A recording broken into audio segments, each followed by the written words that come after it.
दोस्तों जी लतीफ़ दोस्तों रियाज़ी ऐं ज्योमेट्री जे सिलसिले जो ही लेक्चर नंबर 2 आहे।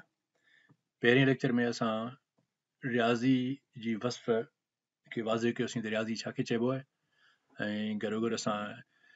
इहो बि ज़िक्र कयोसीं त रियाज़ीअ जूं ॿ बुनियादी शाख़ूं कहिड़ियूं आहिनि, जेके जिन में पहिरीं शाख़ खे असां चवंदा आहियूं अर्थमेटिक, सिंधी में हुनखे चवंदा आहियूं हिसाब,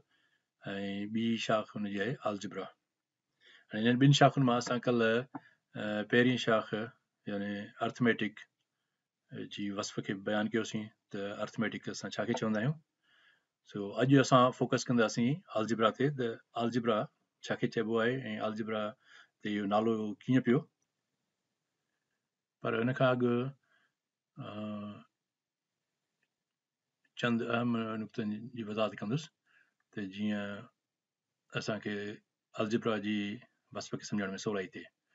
सो रियाज़ीअ जी वस्फ़ त असां कल्ह कईसीं त रियाज़ी छा खे चइबो आहे ऐं अर्थमेटिक जे बारे में बि असां कल्ह वाज़े करियासीं त उहो छा खे चइबी आहे। सो अॼु हिकिड़ो सुवाल इहो आहे त रियाज़ी जेका आहे सो उनजो बुनियादी मक़सदु कहिड़ो आहे, त असां रियाज़ी जो इल्मु छो था पढ़ूं या छो था पढ़ायूं। त पहिरियों इहो सुवाल, त हाणे इहो सुवाल मां हिते लिखां थो त रियाज़ीअ जो बुनियादी मक़सदु कहिड़ो आहे।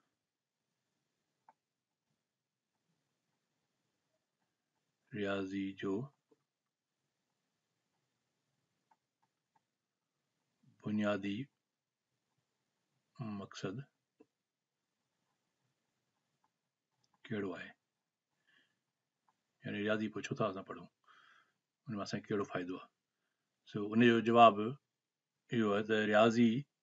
जो बुनियादी मक़सदु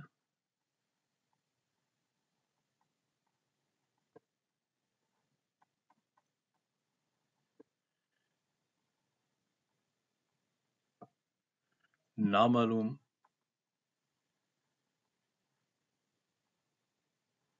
शयुनि खे मालूम करणु हूंदो आहे। हाणे हीअ मां लिखां इन करे थो त जीअं हीअ असां वटि हिते रिकॉर्ड थियल हुजनि शयूं, कॾहिं मिस्त्री ॾिनी या छा, त हिनखे वरी माण्हू ॾिसी सघे थो त हीअ असां नुक़्ता असां पढ़ी आयासीं। सो रियाज़ीअ जो बुनियादी मक़सदु इहो हूंदो आहे त कंहिं नामालूम शयुनि खे मालूम कयूं असां हिन इल्म जे मदद सां। ऐं असांजी रोज़मर्रा ज़िंदगी में असां जेके फितरत में बेशुमार लकाव थींदे ॾिसूं था, जिन जे बारे में असांखे का मालूमात न हूंदी आहे। सो उन्हनि फितरी लकावनि खे मालूम करण जे लाइ असांखे रियाज़ी जी मदद वठणी पवंदी, दरकार हूंदी आहे। सो रियाज़ी जी मदद सां असां उन फितरत जे नामालूम शयुनि खे मालूम कंदा आहियूं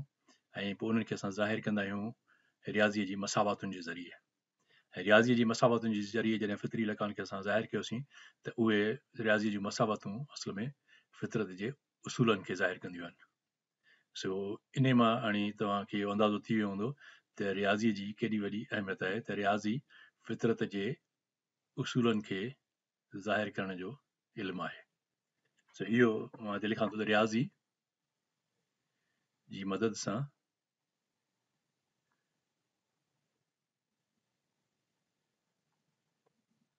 फितरत में रूनमा थींदड़ लकावनि खे, यानी जेके नामालूम हूंदा आहिनि, लकाव जेके नामालूम हूंदा आहिनि,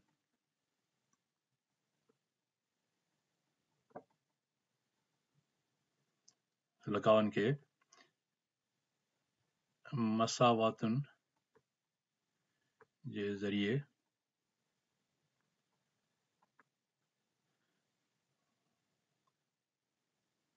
ज़ाहिर कंदा आहियूं।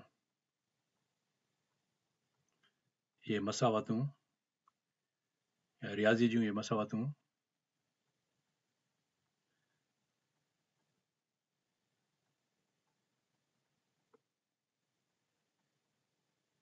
दर हक़ीक़त फितरत जे उसूलनि खे वाज़िह कंदियूं आहिनि। तंहिं करे असां रियाज़ी खे चवंदा आहियूं त रियाज़ी जेका असां फितरत जी ॿोली आहे। सो रियाज़ी बाक़ी इन करे असां चवंदासीं रियाज़ी केतिरे असां चवंदा आहियूं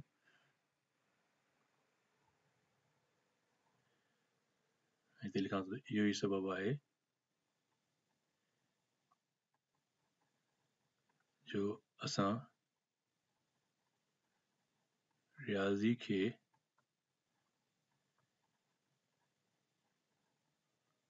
फितरत जी ॿोली चवंदा आहियूं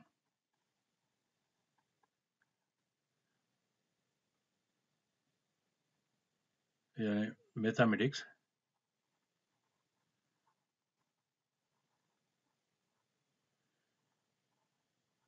is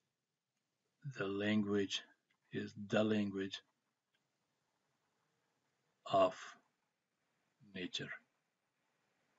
रियाज़ी फितरत जी ॿोली आहे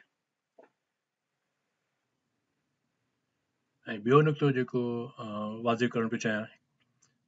उहो आहे उनजो तालुक़ु आहे अर्थमेटिक्स सां अर्थमेटिक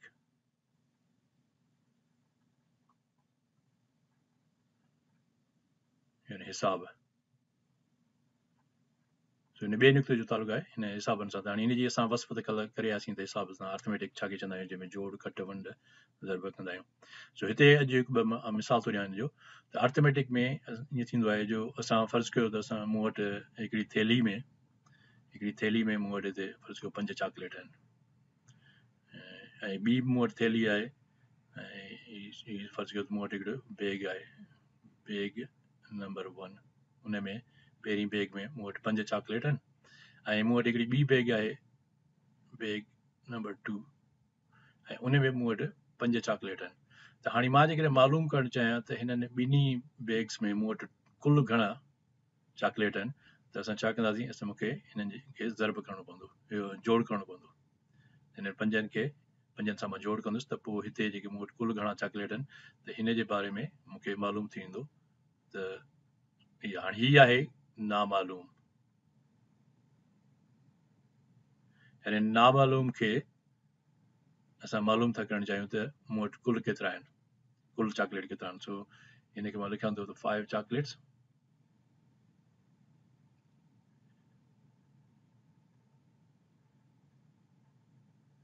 ऐं हीअ बि आहिनि 5 चॉकलेट्स ॿी बैग में हाणे टोटल मूं वटि घणा आहिनि त असां छा कयोसीं असां हिनखे ॿिन्ही खे जोड़ कयोसीं त मूं तव्हांखे ॿुधायो त अर्थमेटिक में असां या त कंदा आहियूं जोड़ या कट ज़रब ऐं वंड कंदा आहियूं इहे 4 ऑपरेशन्स असां हिन में कंदा आहियूं त हाणे मां थो चवां त मूं वटि कुल केतिरा आहिनि त इन में असां कंदासीं जोड़ यानी इन जोड़ जॾहिं असां कंदासीं त इहो मूंखे जवाबु मिलंदो 10 पर हाणे मां जेकॾहिं चवां थो त मूं वटि 10 चॉकलेट आहिनि उन 10 चॉकलेटनि मां 2 चॉकलेट खाई छॾिया हाणे टोटल जेके आहे मूं वटि आहिनि 10 चॉकलेट ऐं मां हुन में खाधा 2 चॉकलेट त हाणे मूं वटि बाक़ी घणा बचिया त हिन में वरी असां जेको ऑपरेशन कंदासीं उहो कंदासीं सबट्रैक्शन जो ऑपरेशन हाणे हिते असां ही जोड़ यूज़ कयोसीं ऐं हिते असां ही वरी काटू त 10 काटू 2 10 - 2 त हाणे हिते असांखे जवाबु मिलंदो 8 त हाणे मूं वटि बाक़ी 8 बचिया सो ही असां जोड़ ईअं कंदा आहियूं कट ईअं कंदा आहियूं ऐं जेको ही नामालूम मिक़दार आहे हिते हिन में ही नामालूम असांखे मालूम करणो त बाक़ी घणा बचिया हिते पोइ त असां वटि कुल घणा आहिनि ऐं टोटल जेको आहे टोटल इज़ हाउ मेनी ऐं हिते जेको असां वटि रिमेनिंग बाक़ी जेके बचिया उहे रिमेनिंग हाउ मेनी रिमेनिंग सो इन जे लाइ असांखे कट करणी पई त अहिड़े नमूने सां जेकॾहिं हिनखे ज़रब ऐं वंड जा ॿिया अहिड़ा मिसाल ॾेई सघनि था त हिते मक़सदु सिर्फ़ु नुक़्तो जेको मां वाज़िह करणु थो चाहियां उहो इहो आहे त अर्थमेटिक में मां वरी हिनखे वरजायां थो त अर्थमेटिक में असांखे जेका शइ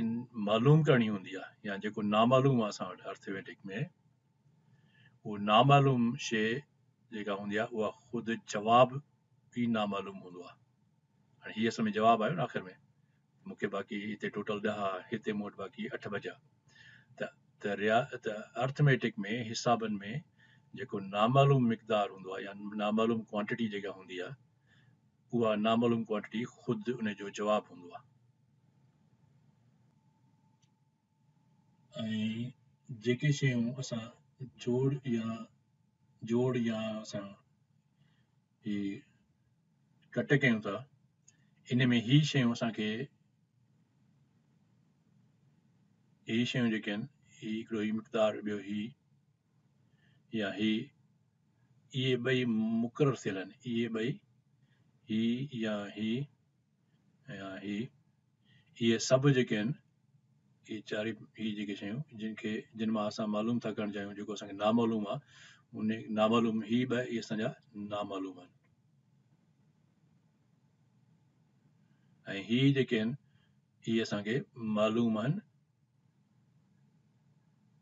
ऐं उन सां गॾोगॾु हिकिड़ो नुक़्तो इहो ऐं ॿियो त इहे मुक़ररु थियल आहिनि या ॿियनि लफ़्ज़नि में ईअं चयूं त इहे गैर मुतग़य्यर आहिनि गैर मुतग़य्यर आहिनि इहे ॿ नुक़्ता जेके आहिनि से नोट करण जा हिकिड़ो इहो ॿियो ही त ही जेके असांखे मालूम आहिनि अर्थमेटिक में जेके शयूं मालूम हूंदियूं आहिनि उहे असल में गैर मुतग़य्यर हूंदियूं आहिनि ऐं जेका नामालूम शइ हूंदी आहे उहा ख़ुदि उन जो जवाबु नामालूम हूंदो आहे जेको जवाबु हूंदो आहे उहो ई नामालूम हूंदो आहे सो हाणे हिनखे जेकॾहिं मां लिखांसि वरी सही नमूने सां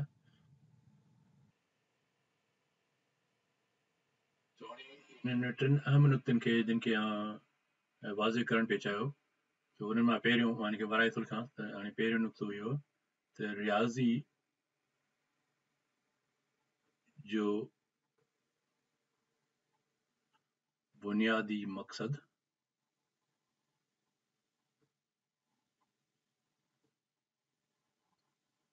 नामालूम खे मालूम करणु हूंदो आहे ऐं ॿियो नुक़्तो जेको मां तव्हांखे यानी अर्थमेटिक जे हवाले सां ॿुधायो त उहे ॿई नुक़्ता लिखां थो त हिसाबनि यानी अर्थमेटिक ऐं हीअ मां इन करे थो अंग्रेज़ी में लिखां त अॻिते हली वरी असां अंग्रेज़ी लफ़्ज़ यूज़ कंदासीं त जीअं हुते सवलाई थिए सो हिते फ़िलहाल तव्हांजी यादि करण जे लाइ त इन फ़र्क़ु तव्हांखे ख़बर पए त नंबर ॿियो पॉइंट आहे नुक़्तो त हिसाबनि में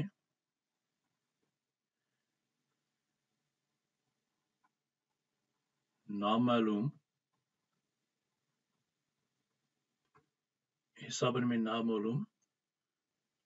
जेको हूंदो आहे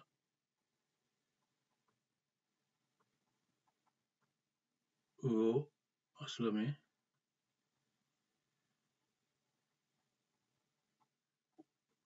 जवाबु नामालूम हूंदो आहे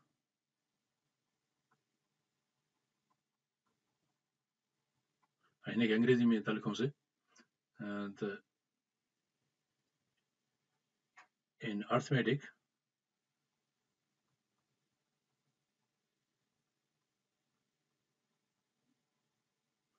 the unknown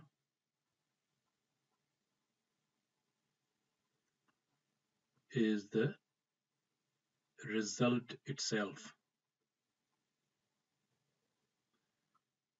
यानी जेको जवाबु असांखे मिलंदो आहे उहो जवाबु ई ख़ुदि नामालूम हूंदो आहे जंहिंखे असां मालूम कंदा आहियूं ऐं टियों नुक़्तो जेको असां मथे मूं तव्हांखे ॿुधायो थोरी देरि अॻु में उहो इहो त जेके शयूं नामालूम खे अर्थमेटिक में नामालूम खे मालूम करण लाइ जेके शयूं मिलियल हूंदियूं आहिनि हिसाबनि यानी अर्थमेटिक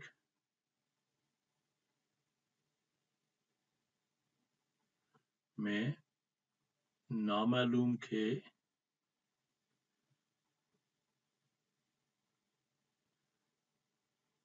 मालूम करण वारियूं शयूं या मिक़दार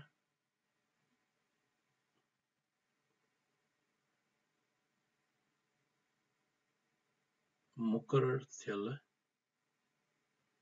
यानी डिंगी में तरकों से यानी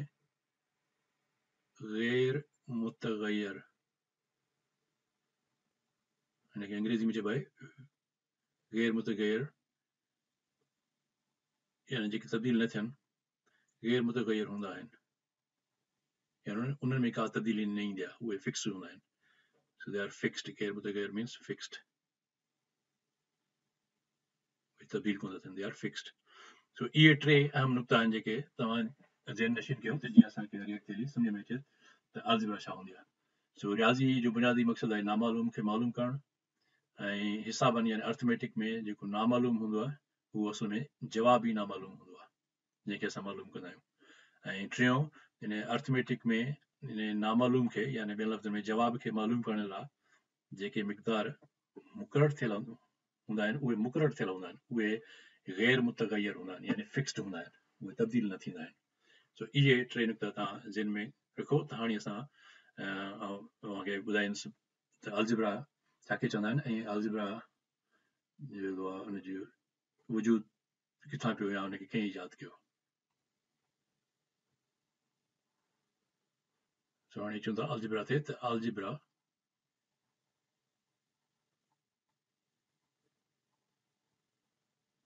छाखे चइबो आहे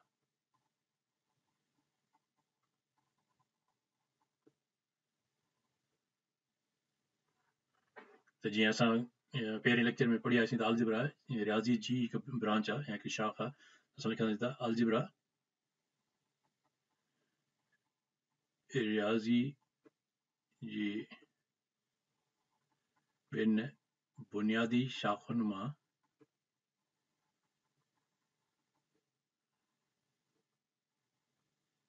हिकु अहम शाख आहे जंहिंजो मक़सदु या जंहिंमें असां कंहिं नामालूम मिक़दार खे मालूम कंदा आहियूं पर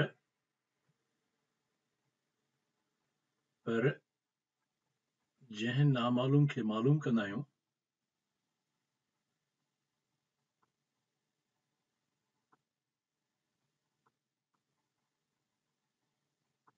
उहो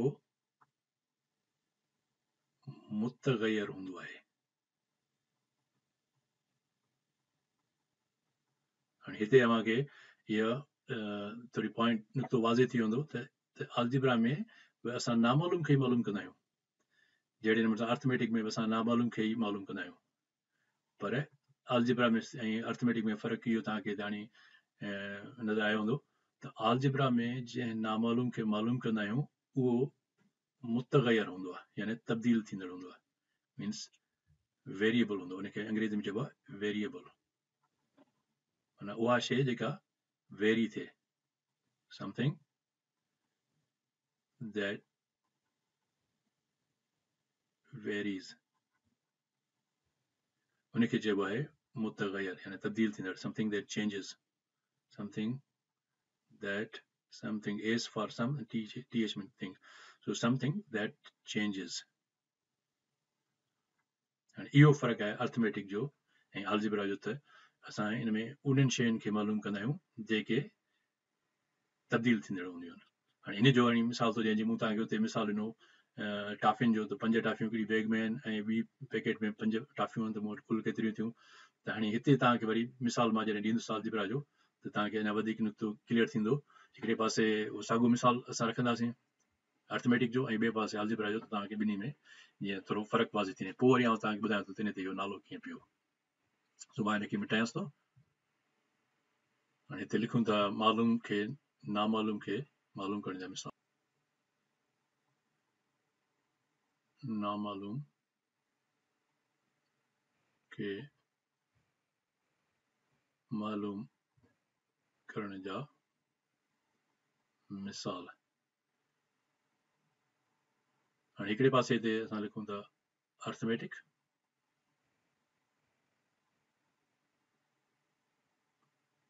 ऐं हिन पासे लिखूं था असां अलजेब्रा, जीअं थोरो नुक़्तो क्लियर थी वञे। त हाणे हिन में मूं जीअं तव्हांखे ॿुधायो त हिन में जेको असां नामालूम खे मालूम कंदा आहियूं उहो नामालूम जेको आहे हिन में अननोन हिते लिखी था अचनि इंग्लिश में, त unknown is the result itself.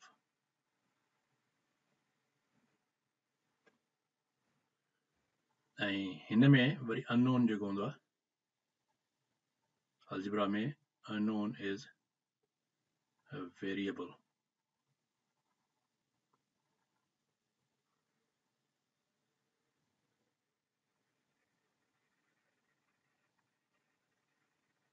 ऐं हिन में जेको अर्थमेटिक आहे उन में को वेरिएबल कोन हूंदो आहे, हिन में जेके क्वांटिटीज़ हूंदियूं आहिनि सो उहे फिक्स्ड हूंदियूं आहिनि, यानी मुक़ररु थियल हूंदियूं आहिनि क्वांटिटीज़। सो हाणे हिते मिसाल हिकिड़ो नंबर 1, त मां जेकॾहिं चवां थो त 5 ऐं प्लस 5 इज़ इक्वल टू वाट, त हीउ जेको जवाबु आहे इहो वाट इहो असांखे मिलंदो, इहो मिलंदो 10। ऐं जेकर मां लिखां थो 10 माइनस 2, 10 माइनस 2, त what would be the answer? त हीउ नामालूम आहे, तंहिं करे मां हिनखे हिते लिखां थो क्वेश्चन मार्क में, जीअं असां हिनखे वाज़ी कयूं थिए इन बॉक्सिस में, मुंहिंजो मतिलबु आहे नामालूम। त हिते नामालूम जेको आहे उहो असांजो थींदो 8। या वरी हिते मां लिखां थो 5 टाइम्स 2, 5 दरमियान 2, त what would be the unknown? unknown थींदो 5 टाइम्स 2 माना 10। ऐं हिते मां लिखां थो 10 divided by 2, what is unknown? The unknown थींदो 5। हाणे तव्हां ॾिठो त इन्हनि चइनी मिसालनि में असांखे हीअ जेके क्वांटिटीज़ आहिनि इहे सभु फिक्स, हीअ 5 हीअ फिक्स आहे, हीअ फिक्स आहे, हीअ फिक्स आहे, हीअ फिक्स आहे, इन्हनि वेरिएबल्स में को बि कोन्हे, को सभु फिक्स आहिनि। ऐं इन जो जवाबु जेको ईंदो उहो ई जवाबु असांखे मालूम करिणो आहे। सो इहो अर्थमेटिक जा मिसाल आहिनि। हाणे अहिड़ा मिसाल वरी अलजेब्रा ॾींदुसि, तव्हांखे वाज़े थींदो त अलजेब्रा ऐं अर्थमेटिक में बुनियादी कहिड़ो फ़र्क़ु आहे। हाणे अलजेब्रा में ईअं हूंदो आहे त जेकॾहिं मां चवां त मूं वटि 10 एपल्स आहिनि, 10 सूफ़ आहिनि, प्लस ॿिया बि कुझु आहिनि, उहो ख़बर न आहे त केतिरा कुझु आहिनि, उनखे मां फर्ज़ कयो ज़ाहिर थो कयां त प्लस ॿिया x एपल्स आहिनि। हाणे मूं वटि फर्ज़ कयो त 10 एपल्स आहिनि, 10 सूफ़ आहिनि, प्लस few more apples, ऐं ॿिया कुझु सूफ़ आहिनि। हाणे ॿुधायो त ऐं उहे जेकॾहिं मां चवां थो त उहे ॿिया कुझु सूफ़ आहिनि, उहे ॿई मिलाए करे मूं वटि टोटल थियनि था 15 एपल्स। त हाणे हिन में ॿुधायो त उहे ॿिया समथिंग जेके मूंखे ॿिया फ्यू मोर एपल्स हुआ, उहे मोर एपल्स घणा हुआ। त हाणे हिन में जेको तव्हां ॾिठो त हिते अननोन जेको आहे, दिस इज़ द अननोन। हाणे जेको नामालूम आहे उहो हिते आहे, हीउ नामालूम अननोन। ऐं अननोन जेको अलजेब्रा में जेको अननोन हूंदो आहे, जेको मालूम थियल न हूंदो आहे, उनखे ही हिकिड़ो सम्झो मुरवज हिकिड़ी थी वई, हिकिड़ी रिवायत थी वई आहे, त उनखे एक्स सां ज़ाहिर कयो वेंदो आहे, अंग्रेजी लफ़्ज़ एक्स सां। सो इहो बसि हिकिड़ी रिवायत ऐं रस्म भॼी वई आहे, तंहिंजे करे असां ख़ासि तौर ते x is unknown. So unknown खे हमेशह असां एक्स सां ज़ाहिर कंदा आहियूं, हालांकि ॿियनि सां बि ज़ाहिर कंदा आहियूं, वधीक अननोन्स हूंदा आहिनि त उनखे X Y Z X Y Z जेके अल्फ़ाबेट, अंग्रेज़ी अल्फ़ाबेट जा जेके आख़िरी लफ़्ज़ हूंदा आहिनि, अखर, उन आख़िरी अखरनि सां ख़ासि तौर ते असां इन्हनि जेके नामालूम हूंदा आहिनि, जेके हीअ वेरिएबल्स हूंदा आहिनि, हीअ तब्दील थींदड़ हूंदा आहिनि, हीअ मुतग़यर हूंदा आहिनि, उन मुतग़यर्स खे असां अंग्रेज़ी अल्फ़ाबेट जे जेके आख़िरी लेटर्स हूंदा आहिनि, एस यू वी डब्ल्यू माना स्मॉल लेटर्स में, कैपिटल में न, स्मॉल में, U V W S T, इहे ख़ासि तौर ते लेटर्स जेके आहिनि XYZ मां लिखी छॾियोगे XYZ STU ये आख़िरी लेटर्स मोस्टली अलजिब्रा में यूज़ कया वेंदा आहिनि अननोन्स जे लाइ टू फाइंड द अननोन्स ऐं इहे असां उन्हनि जीअं फितरत में जेके लकाव थियनि था असांजे साम्हूं नज़र अचनि था उन्हनि खे असां इन्हनि अखरनि सां ज़ाहिर कंदा आहियूं त जीअं उन जे में जेका बि तब्दीली थिए उन तब्दीली सां ॿियनि शयुनि खे कहिड़ी तब्दीली थी अचे त उन्हनि खे ज़ाहिर करण जे लाइ असां हिननि खे इन लोअर केस लेटर्स हिनखे चइबो लोअर केस अरबी इंग्लिश जा लोअर केस लेटर्स जेके आख़िरी लेटर्स आहिनि अल्फ़ाबेट जा उहे असां यूज़ कंदा आहियूं सो हीअ पॉइंट अहम आहे त साइंस जे सब्जेक्ट में फिज़िक्स में केमिस्ट्री में इन्हनि शयुनि खे पढ़ण जे लाइ हाणे तव्हांखे वाज़े थींदो त असां हिनखे ख़ासि तौर ते इन्हनि लेटर्स सां ज़ाहिर कंदा आहियूं या वरी यूनानी ॿोलीअ जा काफ़ी यूज़ थींदा आहिनि उन्हनि जा अल्फ़ाबेट जीअं सिग्मा गामा उहे अॻिते हली असां पढ़ंदासीं सो हिते वधीक हुनखे बुनियादी लेक्चर आहे सो हिन में सो हाणे हिते तव्हां ॾिठो त अननोन जेको आहे सो इहो ई अननोन आहे हिन जो रिज़ल्ट न रिज़ल्ट त असांजी हीअ असां वटि आहे पर हिन में असां अननोन क्वांटिटी कईसीं साॻे नमूने सां जेकॾहिं मां चवां त मूं वटि जेको आहे सो 20 जेको पेन्स आहिनि मूं वटि 20 पेन्स आहिनि 20 कलम आहिनि ऐं I want to give away some pens to my brother. And first को मां X जेको आहे gave to my brother. Then I have, so after giving those some to my brother, now I have only 15 left. हाणे हिन में जेकॾहिं चइजे त हाणे मूं वटि बाक़ी घणा बचिया त मां त चवां त मूं वटि बाक़ी आहिनि 15 बचिया त मां चवां हाणे ॿुधायो त मां पंहिंजे ब्रदर खे घणा ॾिना सो उहे हूंदा ही X हाणे इहो जेको अननोन आहे हिते तव्हां ॾिसो अननोन इज़ अ वेरिएबल ही तब्दील थी सघे थो सो अलजिब्रा में ऐं अर्थमेटिक में इहो फ़र्क़ु आहे त अलजिब्रा में जेके असां नामालूम खे मालूम कंदा आहियूं उहो नामालूम मुतग़यर हूंदो आहे सो हिते जेको अलजिब्रा में जेको अननोन हूंदो आहे इन algebra the unknown is a variable यानी हिकिड़ो मुतग़यर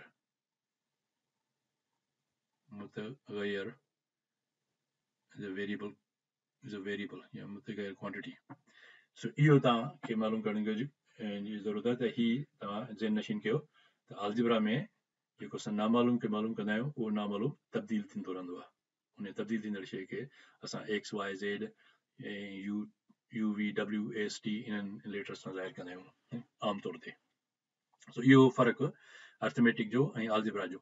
सो अलजिब्रा जी डेफिनेशन इहा ई आहे असां हाणे मां लिखां थो वरी हिन जी सही नमूने सां त हिन जी वस्फ़ छा आहे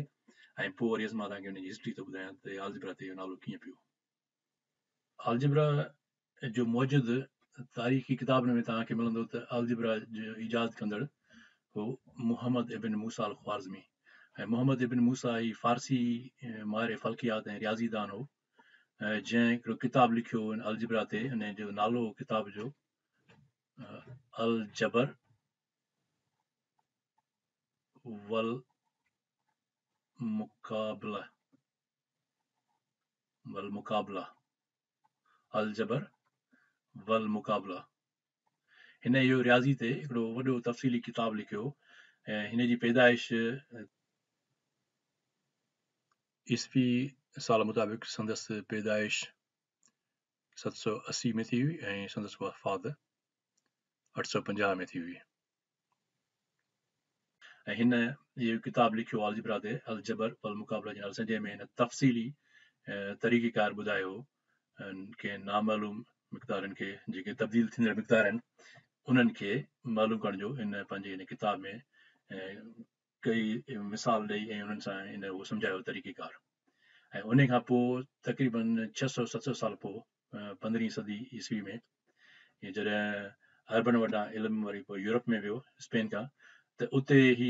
इटालियन नेम जेको आहे हुनजो इटली जो लातीनी ॿोलीअ में ही अल जबर वल मुक़ाबला मां लफ़्ज़ फिरी करे इहो थियो अलजिब्रा इहो असल में अलजिब्रा पोइ लातीनी ॿोली वारनि इहो इख्तियार कयो लफ़्ज़ अलजबर वल मुक़ाबला में जॾहिं किताबनि जा ट्रांसलेशन्स कया आहिनि ऐं तर्जुमा कया आहिनि त पोइ उते ही जेको आहे सो लैटिन लैंग्वेज में इन लैटिन लैंग्वेज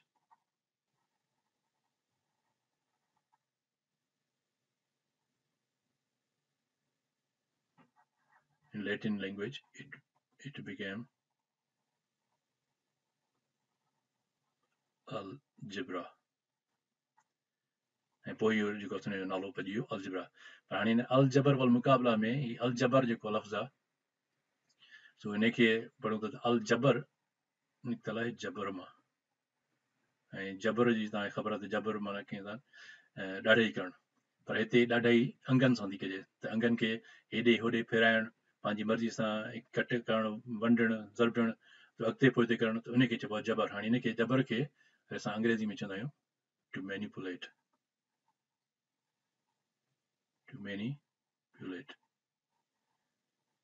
माना पंहिंजी मर्ज़ी सां नमनि खे हेॾे होॾे हेर फार फेर घेर करणु हिन पासे करणु ताकी उनजी मसावतुनि खे अॻिते हली हल कजे सो इन तरीक़े सां हल कजे जो उन में हे इनखे असांखे जबर करिणो पए अंगनि ते सो उन में ही लफ़्ज़ इन अल ख्वारज़मी रखियो अल जबर ऐं वल मुक़ाबला चइबो आहे मुक़ाबलत ऐं हिनखे पढ़िबो आहे मुक़ाबला त मुक़ाबले जो मतिलबु आहे त आम्हूं साम्हूं बिहारे ऐं हुनखे भेट कबी आहे या मुक़ाबिलो कबो आहे जीअं असां वटि मुक़ाबिलो थींदो आहे त ॿिनि माण्हुनि जे विच में ॿिनि शागिर्दनि जे विच में मुक़ाबिलो थींदो आहे ड्रोड़ जो मुक़ाबिलो थींदो आहे त मुक़ाबलतुनि जो मतिलबु आहे त टू कंपेयर या टू कॉम्पीट ऐं हिते थींदो टू कंपेयर हुनजी भेट करणु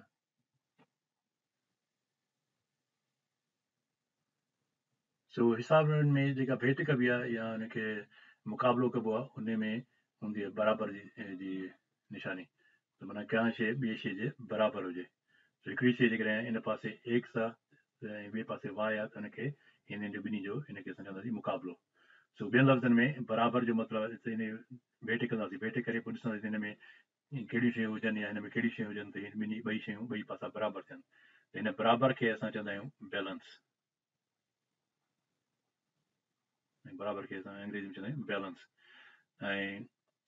हीउ जबर जेको आहे असां हिनखे कंदा आहियूं त जबर करे हिनखे मैनिपुलेट जेको कंदा आहियूं मैनिपुलेट इन जे करे कंदा आहियूं त जीअं हीअ असांखे ॿई पासा ही बराबरि थियनि सो हिनखे असां चवंदा आहियूं to restore the balance so चवंदा आहियूं रिस्टोरेशन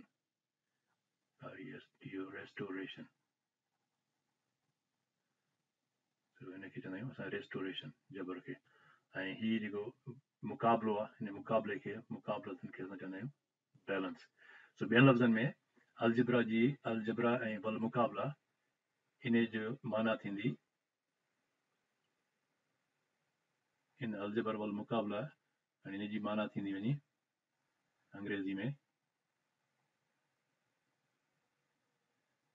बैलेंस एंड रिस्टोरेशन अलजबर वल मुक़ाबला जी वञी सही माना अंग्रेज़ी में थींदी बैलेंस एंड रिस्टोरेशन माना कंहिं शइ खे बराबरी कजे ऐं हुनखे रिस्टोर कजे यानी हुनजी बराबरी खे बहाल कजे रिस्टोरेशन चइबो आहे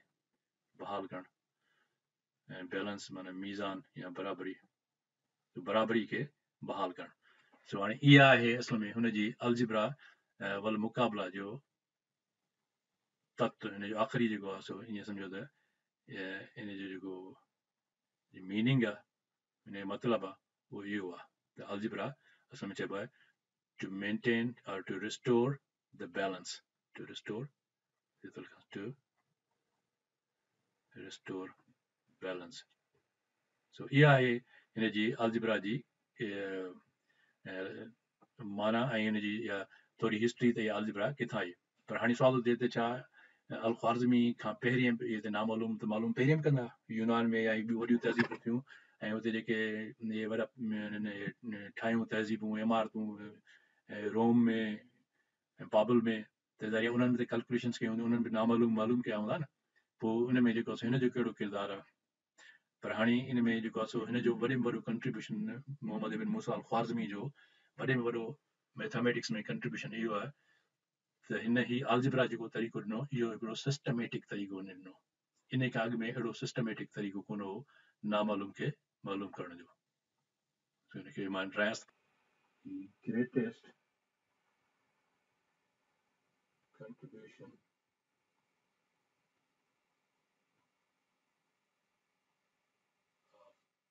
Khwarizmi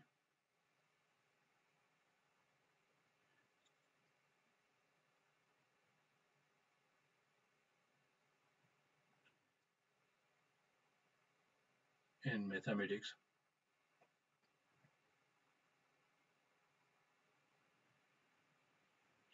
was to provide a systematic approach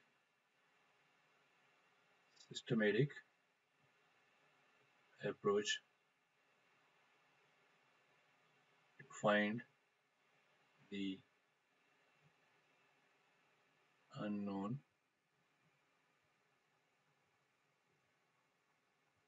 variable or variables. हाणे हिते तव्हांखे थोरो वाज़े थी वियो त हिन में असल में अननोन जेके असांजा हूंदा आहिनि नामालूम जेके मिक़दार आहिनि उन्हनि खे मालूम करण जे लाइ हिन हिकिड़ी सिस्टमेटिक अप्रोच जेका आहे उहा प्रोवाइड कई आहे, उहा फाइंड कई ऐं उहा ॾिनी मूंखे सिस्टमेटिक अप्रोच ऐं अननोन खे फाइंड करण लाइ। पर कहिड़े क़िस्म जो अननोन? जेको तब्दील थींदड़ हुजे, जेको जंहिंमें तग़युर हुजे, उनखे मालूम करण जे लाइ हिन हिकिड़ो सिस्टमेटिक हिकिड़ो तरतीबवार हिकिड़ो अप्रोच ॾिनी त हिन तरतीबवार सिलसिले सां उनखे कीअं मालूम कजे इहो तरीक़ो हिन ॾिनो, हिकिड़ो तरतीबवार तरीक़ो हिन असांखे ॾिनो ऐं इहो ई हिन जो वॾे में वॾो कंट्रीब्यूशन हो। ऐं इन तरतीबवार तरीक़े खे चइबो आहे अलजिब्रा। ऐं मूं अॻु में तव्हांखे ॿुधायो त अलजिब्रा उन इल्म खे चइबो आहे जंहिंमें नामालूम खे मालूम कयो वञे, पर उन नामालूम खे जेको जिन तग़युर हुजे, जेको तब्दील थींदो हुजे, उनखे असां अलजिब्रा चवंदा आहियूं। ऐं अलजिब्रा इन जे करे था चऊं जो इहा हिकिड़ी सिस्टमेटिक अप्रोच आहे। ऐं सिस्टमेटिक अप्रोच छाजी आहे? Two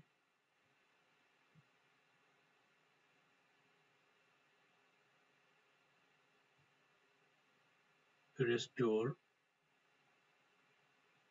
balance। ॿिनि शयुनि जो जेको तक़ाबुल कयो वञे उन तक़ाबुल में जेको बैलेंस मेंटेन कयो वञे यानी इक्वेशन्स। ऐं ॿियनि लफ़्ज़नि में त हिन जेको आहे असल में इक्वेशन्स मसावतुनि जो हिकिड़ो तरीक़ेकार ॿुधायो। ॿियनि लफ़्ज़नि में ईअं चइजे त हिन जेको मोहम्मद इब्न मूसा अल ख्वारिज़मी हिकिड़ो असांखे फार्मूला ॾिनो, सो हिकिड़ो mathematical formula, mathematical formula to solve equations। यानी मसावातुनि खे हल करण जे लाइ हिकिड़ो हुन फार्मूला असांखे ठाहे ॾिनो। हाणे उन फार्मूला में तव्हां उन जेके अननोन वेरिएबल्स आहिनि उन्हनि जो तव्हां वैल्यू विझंदो ऐं उहो तव्हां हुनखे इक्वेशन्स खे सॉल्व कंदो। सो इहा हिन जी वॾे में वॾी कंट्रीब्यूशन हुई। ऐं जंहिंजे नाले ऐं हिन जे नाले जे हिन किताब जे नाले जे पुठियां इन इल्म जी इन शाख जो नालो पियो अलजिब्रा। सो अलजबर जे। ऐं ॿी वॾे में वॾी हिकिड़ी तव्हांखे हिकिड़ी इंट्रस्टिंग ख़बर ॿुधायां त हिन अल ख्वारिज़मी ही जेको लफ़्ज़ हिन जो आहे नाले जो अल ख्वारिज़म जो रहंदड़ हो, हिन जे शहर जो नालो जितां जो हो। ऐं इन अल ख्वारिज़म मां लफ़्ज़ निकितल आहे अलगोरिदम। कंप्यूटर लैंग्वेज में ये लफ़्ज़ यूज़ थींदो आहे अलगोरिदम, माने कंप्यूटर प्रोग्राम जेको हूंदो आहे उन कंप्यूटर प्रोग्राम खे असां चवंदा आहियूं अलगोरिदम। ऐं अलगोरिदम बि हिकिड़ो सिस्टमेटिक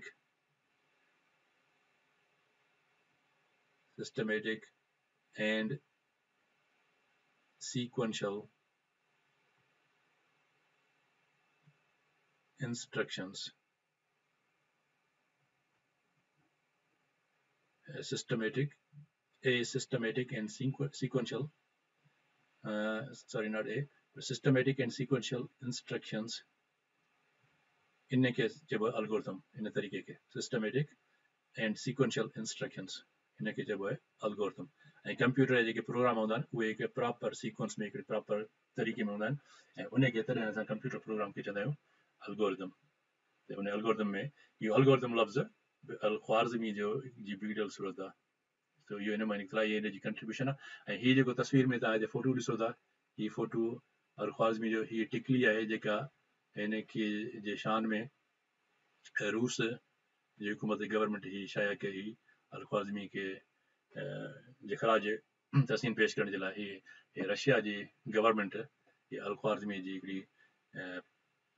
टिकली टपालॉजी टिकली जेका आहे सही आहे हिन जी तस्वीर सां शइ कई। सो इहा हुई हिन जी हिस्ट्री। ऐं हाणे इन में थोरो हिकिड़ो ॿियो इंट्रस्टिंग मोड इहो आहे त अल-ख्वारिज़मी भला इहो तरीक़ो कीअं ईजाद कयो, हिन सिस्टमेटिक हिन खे ज़रूरत छो पेश आई त इहो असांखे सिस्टम ॾिनो। ऐं उनजी हिकिड़ो ॾाढो इंट्रस्टिंग इहो आहे त इहो हिन इस्लामिक जॾहिं रिवोल्यूशन हो इस्लाम नओं नओं आयो त उन वक़्त में जेके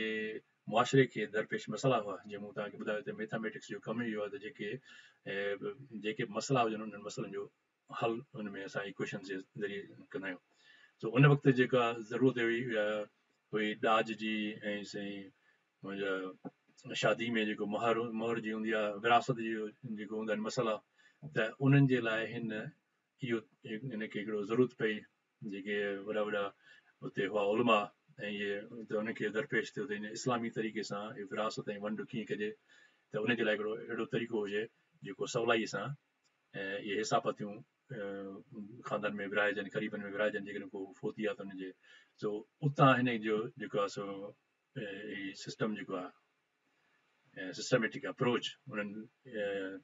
मसइलनि खे हल करण जे लाइ ही उतां जेको आहे असल में अलजेब्रा जो वजूदु, ऐं पोइ हिन उहे जेके तरीक़ा ऐं मसावातूं जेके लिखियूं उहे अॻिते हली 700 साल हिन जे वफ़ात खां पोइ ऐं अलजेब्रा जे हिन में नाले सां मशहूरु थियूं। ऐं हींअर अलजेब्रा जेको आहे सो साइंस जी हिकिड़ी बुनियादी ब्रांच आहे, ऐं जेके बि असां मसइला हल कंदा आहियूं थ्रू द सेम मेथड, इहे जेके मेथड अल-ख्वारिज़मी। सो अॼु जे हिन लेक्चर में मां सम्झां थो त हीअ तव्हांखे तमामु घणी मालूमात थी वई हिन लेक्चर में, पर असल में इहे सभु पॉइंट्स अहिड़ियूं जो मां चवां पियो त हिनखे सभिनी खे हिकिड़ी हिन लेक्चर में कवर कयां। सो उमेद त हीअ तव्हांखे ॾाढो इंट्रस्टिंग लेक्चर लॻो हूंदो। ऐं हिन में जेकॾहिं तव्हांजूं पंहिंजा कमेंट्स हुजनि, पंहिंजा राया हुजनि त ॿुधायो, ऐं पोइ अॻिते हली वरी असां हिननि जे बारे में ॿियो वधीक तफ़सील पढ़ंदासीं, जामेट्री जे बारे में पोइ डिस्कस कंदासीं। सो हाणे वठूं था इजाज़त, पाण मिलंदासीं वरी ॿिए लेक्चर में।